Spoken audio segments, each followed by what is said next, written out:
Hi guys, welcome back to my channel. So இன்னைக்கு என்ன வீடியோன்னு பார்த்தீங்கன்னா I am going to try one new recipe. அதாவது veg mutton கறி தான் நம்ம இன்னைக்கு செய்ய போகிறோம். ஸோ பொதுவாகவே நிறைய பேர் நான் வெஜிடேரியன் சொல்லுவாங்க. இட்லி வித் மட்டன் குழம்பு is beautiful combination. Dosa with mutton குழம்பு அப்படிலாம் சொல்லுவாங்க. So today we are going to try veg mutton கறி வித் தோசை. ஸோ அதுதான் நம்மளோட breakfast. So let's get into the video மக்களே. நான் எப்படி பண்ணுறேன் அப்படின்றத ஃபுல்லாக பாருங்க. ஓகே, இந்த ரெசிபிக்கு தேவையான மெயின் இன்க்ரீடியன்ட் என்னென்னு பார்த்தீங்கன்னா நம்ம பொட்டேட்டோ தான். ஸோ பொட்டேட்டோ வந்து எல்லாருக்குமே ரொம்ப பிடிக்கும், உருளைக்கிழங்கு செல்லக்குட்டி.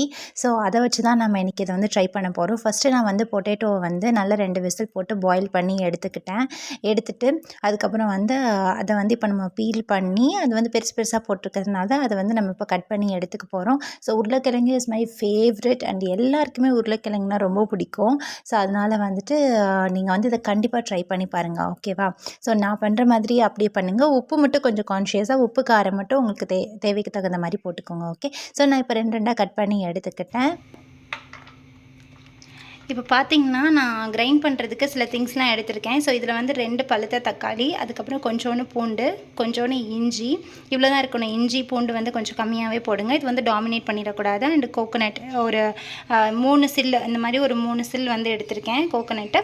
அதுக்கப்புறம் வந்து முந்திரி பருப்பு. ஸோ முந்திரி பருப்பு உங்களுக்கு பிடிச்ச மாதிரி போட்டுக்கோங்க. நிறைய பேருக்கு அந்த ஸ்வீட்டி ஃப்ளேவர் பிடிக்கும். ஸோ அவங்களுக்கு நீங்கள் எக்ஸ்ட்ரா போட்டுக்கோங்க. இல்லை நார்மலாக இருந்தால் போடணும், இந்த குவான்டிட்டி நீங்கள் எடுத்துக்கோங்க. ஸோ இது எல்லாத்தையும் இப்போ நம்ம மிக்ஸி ஜாரில் போட்டு கிரைண்ட் பண்ண போகிறோம். ஓகே, ஆக்சுவலி இதில் மெயின் என்னென்னா தக்காளி மட்டும் கொஞ்சம் ஜாஸ்தியாக போட்டுறாதீங்க. 2 பழுத்த தக்காளி மட்டும் சேர்த்துக்கோங்க. அப்படி இல்லைனா 1 கூட ஓகே தான். ஸோ ஏன்னா தக்காளி நம்ம நிறைய சேர்த்துக்கிட்டோன்னா புளிப்பு ரொம்ப அதிகமாகிடும். ஓகே, ஸோ அதனால் வந்துட்டு இப்போ நம்ம வந்து அரைச்சி எடுத்துக்கிட்டாச்சு. ஸோ இதை வந்து நம்ம என்ன பண்ண போகிறோம் அப்படின்றத வந்து பாருங்கள். ஓகே, ஆக்சுவலி இப்போ பார்த்தீங்கன்னா உருளைக்கிழங்கு உரித்து எடுத்தாச்சு. 1 ஸ்பூன் ஆஃப் ஜீரகம், 1 ஸ்பூன் ஆஃப் சோம்பு, அதுக்கப்புறம் வந்து தேவையான ஸ்பைசஸ் நமக்கு வந்து பட்டை சோம்பு இதெல்லாம் தேவை இல்லையா? ஸோ அது எல்லாமே எடுத்தாச்சு. ஸோ இதெல்லாம் போட்டு இப்போ நம்ம வந்து தாளிப்பம் ஸ்டார்ட் பண்ண போகிறோம். இங்கே நான் வந்து வெங்காயம் வந்து கட் பண்ணி வச்சுருக்கேன். ஸோ 2 பெரிய வெங்காயம் கட் பண்ணி இதில் வந்து வச்சுருக்கேன். ஓகே,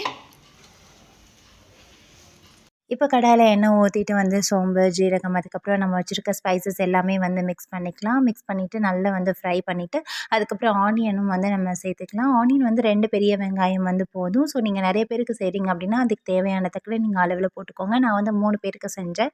ஸோ அதனால் வந்துட்டு நல்ல வெங்காயம் கிளாஸி பதமாக வந்ததுக்கப்புறம் நம்ம அரைச்சி வச்சுருக்க அந்த டொமேட்டோ பியூரி இருக்குது இல்லையா? ஸோ அதை வந்து நம்ம மிக்ஸ் பண்ணிக்கலாம். ஓகே, ஸோ இந்த டொமேட்டோ வந்துட்டு நம்ம வந்து நிறையா போட்டுறக்கூடாது. அதுக்கப்புறம் இஞ்சி பூண்டு பேஸ்ட்டுமே நம்ம ரொம்ப கான்ஷியஸாக இருக்கணும். அதுக்கப்புறம் இதில் தேவையான தண்ணி எல்லாத்தையுமே வந்து நான் கழுவி அப்படியே வந்து ஊற்றிட்டேன். ஸோ இதில் நமக்கு எவ்வளோ தண்ணி தேவையோ அதை நம்ம ஊற்றிக்கலாம். அது போக வந்து உப்பும் நான் கொஞ்சம் ஆட் பண்ணியிருக்கேன். இதில் ஆல்ரெடி நம்ம பொட்டேட்டோ வேக வைக்கும் போதே உப்பு போட்டதுனால இதில் ரொம்ப கம்மியாகவே போடுங்க. ஏன்னா பொட்டேட்டோவில் இருக்கிற உப்பு வந்து அப்படியே இதில் வந்து இறங்கும். இப்போ நம்ம கரம் மசாலா வந்து கொஞ்சம் 2 ஸ்பூன் வந்து போட்டுக்கலாம். ஆல்ரெடி எனக்கு கரம் மசாலா விழுந்துட்டதுனால நான் ஒரு 1 1/2 ஸ்பூன் வந்து இதில் வந்து ஆட் பண்ணிக்கிட்டேன். அதுக்கப்புறம் வந்து மல்லித்தூள் வந்து ஒரு 3 ஸ்பூன் வந்து போட்டுக்கிட்டேன், குட்டி ஸ்பூனு. அதுக்கப்புறம் வந்து ரெட் சில்லி பவுடர். இந்த ரெட் சில்லி வந்து எனக்கு ரொம்ப ஸ்பைசஸாக இருக்கிறதுனால நான் 1 1/2 பவுடர் மட்டும் சேர்த்துக்கிட்டேன், 1 1/2 ஸ்பூன் மட்டும் சேர்த்துக்கிட்டேன். ஸோ நீங்கள் வந்து காஷ்மீரி சில்லி யூஸ் பண்ணுறீங்கன்னா அதுக்கு தக்க நீங்கள் போட்டுக்கோங்க. பிகாஸ் கம்பேரேட்டிவ்லி காஷ்மீரி சில்லி வந்து கொஞ்சம் ஸ்பைஸ் வந்து கம்மியாக இருக்கும். அதுக்கப்புறம் வந்து நம்மளோட ஹீரோ ஆஃப் த டிஷ் உருளைக்கிழங்கு செல்லக்குட்டி அப்படியே நம்ம உள்ள போட்டுட்டு நல்லா வந்து கிளறி விட்டுக்கலாம். ரொம்ப சிம்பிளான ஒரு டிஷ் தான், பட் பயங்கர டேஸ்ட்டாக இருந்துச்சு சாப்பிட்றதுக்கு.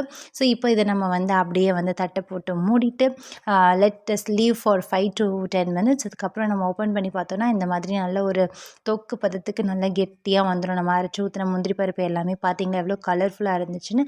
Taste also very nice. So இதை நீங்கள் வந்து தோசை, இட்லி, சாதம், தயிர் சாதம், கஞ்சிக்கு கூட நீங்கள் வச்சு சாப்பிட்லாம். அவ்வளோ சூப்பராக இருந்துச்சு. ஸோ எல்லோரும் வந்து ட்ரை பண்ணி பாருங்கள். ஓகே, ஸோ இப்போ நம்ம வந்து டெஸ்டிங் டைம் தான். இப்போ நம்ம டெஸ்டிங் டாட்டிக்கிட்ட கொண்டு போய் கொடுக்கலாம். ஸோ தோசையும் ரெடி ஆகிடுச்சு அண்ட் சுட சுட. Okay, done guys, mission accomplished. இப்போ என்னோட விடோட ஹஸ்பண்ட் சாப்பிட்டுட்டு இருக்காங்க. உங்ககிட்ட ரிவ்யூ கேட்போம்.